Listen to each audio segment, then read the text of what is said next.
Welcome back. Glad you could rejoin us for part two. Live show as ever on Sheffield Live TV of a Thursday night. Old-fashioned chat show, really, with old-fashioned guests. Not really. I mean, they're both younger than me by a considerable margin, so I wouldn't dare to suggest that. Kevin Gage, former Sheffield United, John Pearson, ex-Al, with me. Just the three of us, actually, because James Gregg has bravely attempted to get over the Pennines, over the hill from Salford, where he's been working for the BBC today, and he's just failed to make it. So he could do with a bit of a fitness session as well as me on a Thursday with Mr. Holdsworth. Every Thursday I go down to Millhouses Park and he puts me through my paces. And I've got to say, I quite enjoy it in a way, in a perverse sort of way now. You should try it sometime, Kevin. I've done enough running in my career, thank you. I'm not going to start now.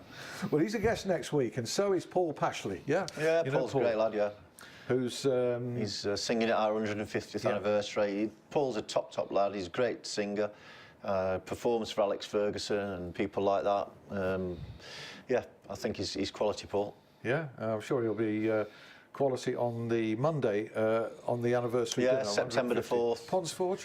Ponsforge, yep. It'll be a great night. We've got loads of ex-players coming, some top names. I mean, John Hawkes, who I'm speaking to almost daily from America. He can't wait to get across and see his mates. And so, yeah, Mickey Lyons is coming back from Australia. So he's my era. So I'll look after Lyonsy while he's here. Yeah. I don't know whether that's a good idea, by the way. I can imagine how you would need to look after him. I can imagine. It's going to cost you a few bob at the bar. God, I'm not. But he's a great guy. Oh, he's an absolutely fantastic fellow, Mick Lyons. You won't meet a nicer man in football than Mickey Lyons, or John Hawkes, to be fair. Different characters. I don't know John Hawkes as well as I know Mickey Lyons, but like I said, I might be able to put up with him for about 3 or 4 days, and I might have to send him back to Liverpool. Okay, right. Give him my very best regards, because I remember he was always, apart from being obviously an inspirational captain, he was always one of those that was ready to front up to the media as well and do an interview, win, lose or draw, and that's a quality that, believe you me, journalists really do value. He was a proper captain and a leader in that dressing room. Yeah, absolutely. Couldn't agree more. I'm going to attempt to do a little bit of a James Gregg roundup, but before I do, transfer-wise, Chris Wilder virtually saying today, I think at least one signing, possibly two, before the Derby game at the weekend, and remarkably, and I haven't checked Twitter just in the last half hour, but nobody seems to know who. That's a bit of an achievement, isn't it? Well, it is in this day and age, isn't it? Social media being what it is. Yeah. Have you any idea? No, not at all, to be honest. But that's the way Chris does his business, and you know, I think he's got some excellent contacts, and his scouting network must be spot on. Yeah. But they're like the SAS, aren't they? They target someone and they go in, get them out, and then they sign for Sheffield United. Yeah, quite often before anybody's even got wind of the name. Paul Mitchell, very much driving force there. And another point that I only found out at the game the other night is all our signings and the whole squad actually is all made up of British players and Irish players. That. We haven't got any foreign players in our squad. Now, I don't know whether that's by design or it's just happened that way, you know, accidentally. But if it is by design, and if that's what Chris is actually looking to do, how long can that continue? Because you know, as you keep going up the leagues, the foreign players seem to become more prevalent in the squads and the teams, don't they? That bit of quality that you need. So, but maybe it's deliberate. I don't know. I've never noticed that, and I wonder if they're the only one in the Championship that hasn't got any foreign players. In the top two divisions, are they? We're the only team in the top two divisions who haven't got a foreign player in the squad. Right. And until we got knocked out, we were the only team in the cup as well, apparently. Yeah, you always picked up on it. Yeah, you always come in with a brilliant stat. Yeah, Stato Gage. Always do. Absolutely I'm good without for fail. Yeah. I mean, foreign players, and yet Sheffield Wednesday, despite obviously the Portuguese influence there, they've made, apart from the new centre half that's the work clearance is hopefully coming in from abroad, from Portugal, there's been an emphasis there on the same thing, hasn't there? Scottish. You know, Scottish, lots of Scottish. Yeah. Must be Lee Bullen. Yeah, but, you know, British, let's put it like this. Yeah, I mean, I think when I look at the side now, I do have some favourite players, and I think Barry Bannon's one. He's been unbelievable this year. I think he didn't perform to his best at Fulham. Sorry, not at Fulham, at Preston. But then since then, he's a man on a mission. It's like he's single-handedly is going to, drive us on, and I think he's been superb since. I mean, the Chesterfield game, okay, was against Chesterfield, but. But what are you trying to say? I'm trying to say that perhaps wasn't as hard as playing against Sunderland. I might have to agree. Go on. and Fulham, but in those two games as well, he looks as though he's really up for it. And the one thing you can never question about Barry Bannon is his commitment. Yeah. But it's an attitude of mind this season that you alluded to there. It's not just commitment.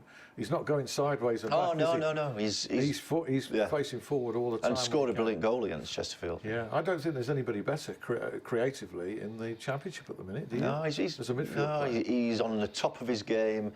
I was surprised he started the other night. I thought Carlos might have made 11 changes the other night, and I wouldn't have disagreed with that. No. But so I think the lead's more important to us this year.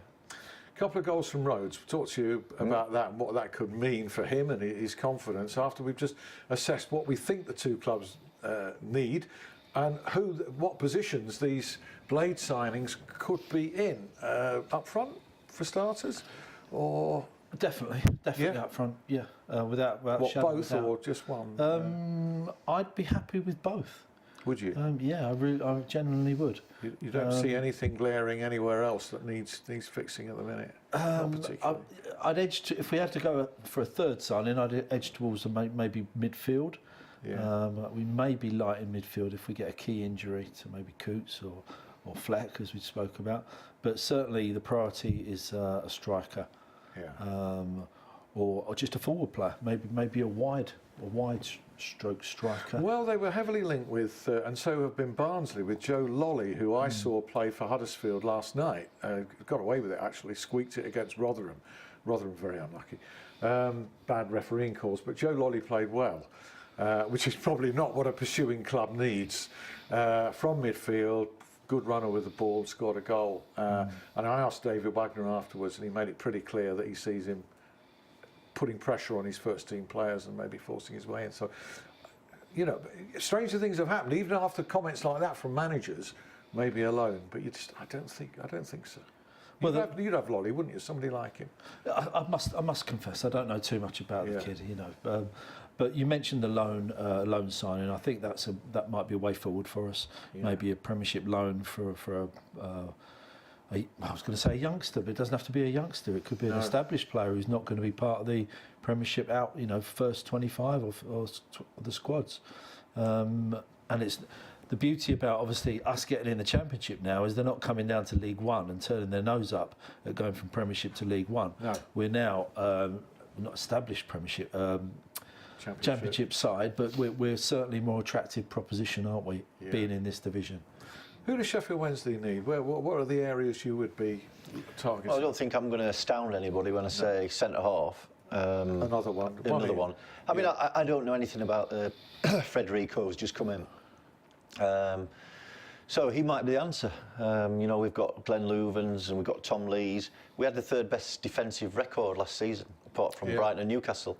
Yeah. So do we really need? Everybody says we need to reinforce that area, but statistically, we had a decent defence. It's just lacking numbers. For when injuries. Two obvious centre halves and nobody else. We need 3 or 4. But I think that what we've got to aim for is, if we are going to make a signing, that it has to be somebody who comes into the first 11. Right.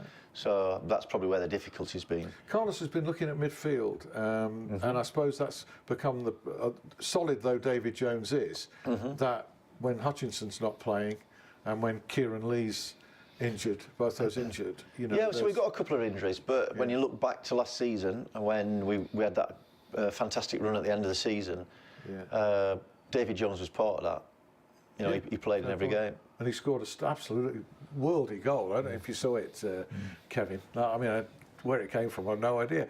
Somebody, Chris Holt, I've got to take my hat off to him, said, what a goal from Davy Jones. Did anybody know he got that in his locker? Which I thought was very clever. Nobody on Twitter seemed to notice how clever. So, Chris, I noticed it. Rhodes and Reach, still to be talked about in conversation, and a bit more on Brooks.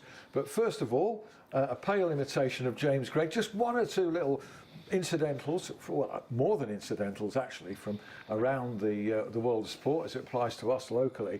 The brother of Matt Fitzpatrick. Alex Fitzpatrick, who's 18 years old, has had an astonishing success, James tells me. He's won the Yorkshire Amateur Championship, but he's not just won it, he's won it by 13 shots. Get that. That is some margin, isn't it? That's amazing. Congratulations to Alex, another Fitzpatrick on the block coming through in the world of golf. Fantastic.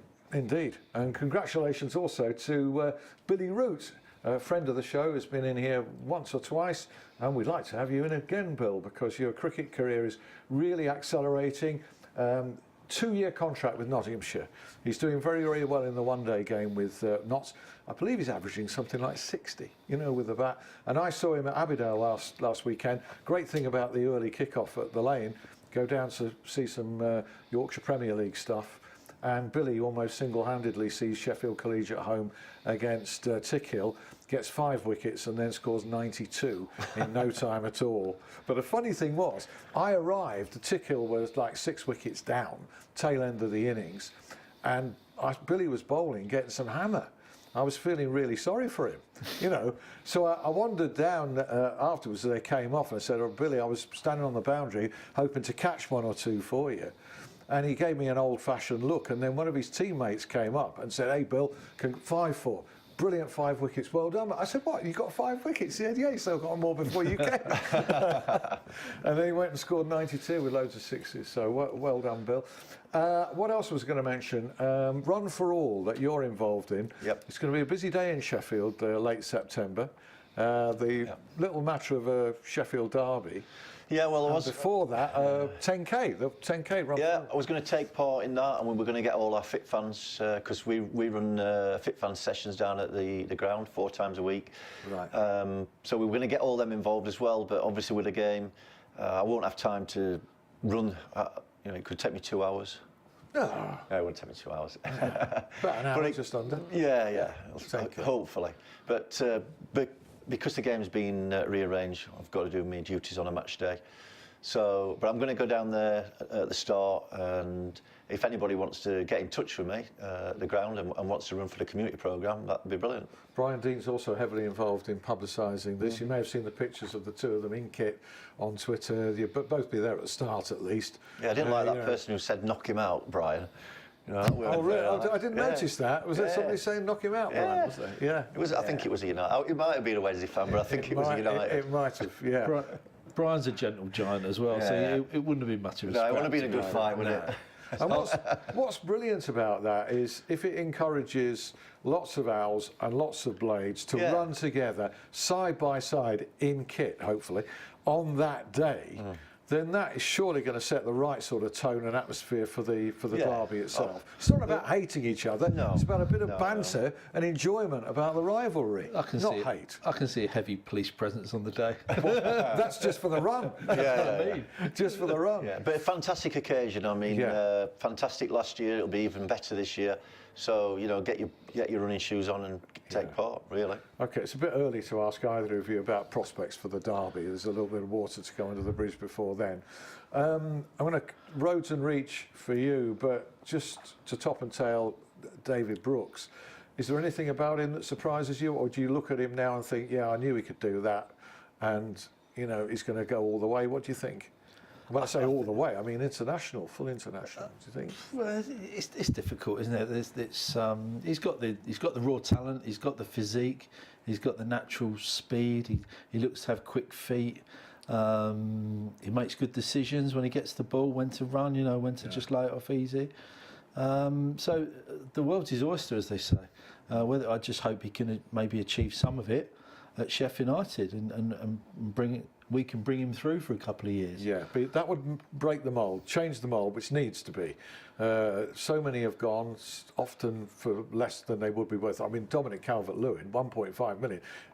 15 million won't get him now, would it? Well, I mentioned before, it's better circumstances. It's better. Yeah, it's better now we're in the Championship. Yeah. If we were League One side, you wouldn't have any qualms. I wouldn't have any qualms with David Brooks saying to Chris Wilder, you know, I hear such and such are interested in me.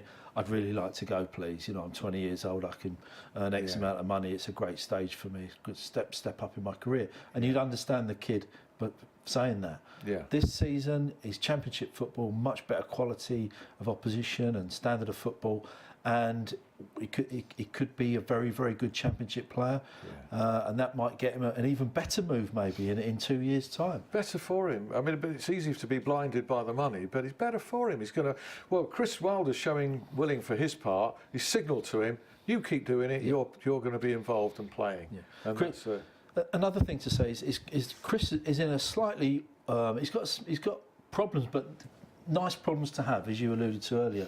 But Chris won't be doing. He'll be doing the best for Sheffield United. He won't be thinking of the best thing for David Brooks, and I don't mean that in anything a detriment to Chris. That's just the nature of the game, and he will bring David Brooks on for the benefit of Sheffield United, not maybe for the benefit of David Brooks. yeah. But if there was a bid, I don't think there will be. I don't think anybody's going to come in and bid for him before the window. You can never rule that kind of thing out. But you could see a cheeky £3, £4, £5 million offer. If that comes in, surely summarily reject it. I would hope so. Yeah, I think I don't think we need the £3-4 million at this stage. Do we? We've had a few windfalls, haven't we? And I think the chairman would be very, very. He would be on thin ice if he accepted a bid that low for someone potentially of the ability of David Brooks. I mean, I was with Tony, and I know you picked up on it on Tuesday, and he was talking about he compared David Brooks to Gareth Bale. Yes. Which is a huge comparison at this early age. Massive. But both left foot, both slim build, both quick. You can see kind of similarities in there. Absolutely. Yeah, and Effie's is, well, half as good. Well, if he turns out to be half as good, he's going to be one hell of a player. Yeah. So, but that's where he's got to aim for, isn't it? But for Tony to come out and say something like that, he knows a thing or two about midfield players and being brilliant. Yeah. The raw talent is there. Everybody can see it. Yeah. And Premiership scouts can see it. They know what a good player he is. No secret. What a good player Adam Reach can be. Without a doubt, yeah. And will be. It's taken a while, but I feel a bit sorry for him because he's never quite. He's either been left back, left midfield, He's been moved about. I mean, so he's played at left back as he did the other night. And sometimes at Hillsborough, when he's attacking that cop end, and I think he went back to left back against Sunderland, but he just found that extra three. It was like it wasn't just an extra yard; he'd found an extra 3 or 4 yards. Yeah. And he put some great crosses in, and I thought we saw the best of Adam Reach, particularly in that second half. And it just shows what he is capable of. Okay, at Fulham on Saturday, he's got to help defensively a little bit more. Yeah. But what an asset that he could be if he keeps producing. And a really, really exciting spectacle. I mean, I saw somebody, I think, commenting, a supporter, sort of saying, well, the cross he's got to bear is that everybody's got to measure up with Chris Waddle. The most famous winger of recent times or modern times. Is there something in that? Completely different players, I would say. Yeah. Chris's ability and Chris Waddle is perhaps the only player who can stand still and keep the ball. Yeah. Most people have to keep that ball moving, but no defender ever dares try and get that ball off him. He could stand still, and defenders would just look at that ball thinking, "I'm not going to have you take the mickey out of me." Yeah. But Reach is perhaps more traditional. Get it. Yeah. Take it. Whip the ball in early. I think that's what we want to see from him, and he showed against Sunderland, how good he can be. So hopefully that's the start of things. I detect a really good character as well. Good work ethic. Yeah. No histrionics. Gets on with it. Good. As Jordan Rhodes is a very good character. Just hope it comes right for him. Certainly. I mean, what a fantastic career he's had. Yeah. So he's had a dry spell. The other night he pops 2 goals in. So you wouldn't be surprised now if he went on, continued that sort of run. Yeah. There's signs of them creating more for him, which is vital. Yeah. I mean, we missed a load of chances the other night. Yeah. I mean, I can't remember Jordan missed. I think he might have had a header that was a difficult one from a corner. He was past the near post, but we created a lot of chances the other night. Yeah. Do you think that? I mean, it strikes me that he is a confidence person, and that it's been down and very low lately for all the goals that he scored. Do you detect that, and that these goals might? I mean, I don't know. I don't know him well enough to say that. Well, I don't know him, but You're I- possibly right, but I just can't see how somebody goes through their career scoring that many goals and he's just a confidence player. I think there's got to be a lot more about him than just relying on confidence, because he must have had spells where he might not have scored, but Yeah. you're not, so I'm sure that there's more to him than that. Yeah, these two games this weekend, then just look ahead to them. Big game at the Lane against Derby, it always is. Close geographically, and big expectations of Derby. So, what do you reckon? To get anything out of this won't be bad for the Blades. Or are you going to set the bar higher? Having seen us perform so well against Barnsley, I'm setting the bar higher. Funny enough, I was speaking in the TC Lounge. I was doing my job, and I actually said at the start of the week we had 3 huge home games, and I said I'd be happy with 1 win out of those 3, as long as it was in the league. Yeah. So the cup was by the by, but Yeah. I wanted a league win, so we got that against Barnsley, and so if I stay true to my word there, I won't be too concerned if we lose to Derby. But having played so well against Barnsley, you just said it, I've set the bar high now, and I think we can perform to a better level. And I think they've set their own standards now, and I don't think we'll lose against Derby. Okay. I think I can easily could edge that one. Be a good atmosphere too. A tricky one for Sheffield Wednesday. I mean, they shouldn't be losing at Bolton in the Carabao Cup or whatever they call it now. No. They certainly shouldn't be losing at Burton as they did last year. Yeah, well, hopefully lessons are learned from last year. And after seeing us at Fulham, I'm confident of any game that we play. I'm not going into any game this season thinking that we can't get a result.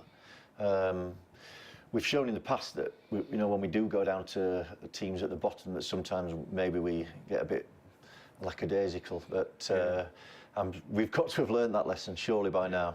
So I fully expect us to win on Saturday. The penny hasn't entirely dropped on the way the team starts, though. Strangely. I mean, everybody's aware of the problem. Carlos will be. Yeah. He's publicly said he wants, attacking starts. Yeah. It's not happening. Yeah, well, you're saying it's not happening. It didn't happen so much at Bolton, but that was a completely different team that was put It together. didn't against Sunderland, and it didn't against QPR. But I thought QPR first 10 minutes, yes, and then it trickled off. And it did. Yeah. But I think that the squad have they're getting fitter. They've got like 5 or 6 games under the belt now. I expect us to win on Saturday. Yeah. Right, okay, well there's a firm declaration. You expect Owls to win, and you don't expect the Blades to lose, and in fact you're a bit hopeful of a victory. Yeah. I think the City's, going into that first derby of the season in a few weeks, is in quite a healthy state at the moment, football-wise. You do get the feeling that both are on the verge of something, don't you? Yeah. I was a little bit worried in the summer that we'd not made, more sort of signings, but after watching, and I know that a lot of people won't agree with me and say I'm looking through rose-tinted glasses like I tend to do, but I feel confident, especially after the Fulham game and especially after the second half against Sunderland. 2 top teams really. I still think the squad needs freshening. There's slight bit of staleness crept in because there's been no outward movement. It's all been incoming, stockpiling of players. You need to freshen it, and there's a week to go to the deadline. Yeah. And I think some business should be done, honestly, I do. But that's easier said than done. It's very hard, isn't it? What are the bids going to be like, and who are they going to be for? I think Sheffield Wednesday will only sell if it's in Sheffield Wednesday's interest. Yeah, if they can get somebody for, and if the bid's high enough for, I don't know, we haven't mentioned. Thanks ever so much for watching. It's been fascinating with these guys for the last hour. Do thank them for that. Repeat at 11 p.m.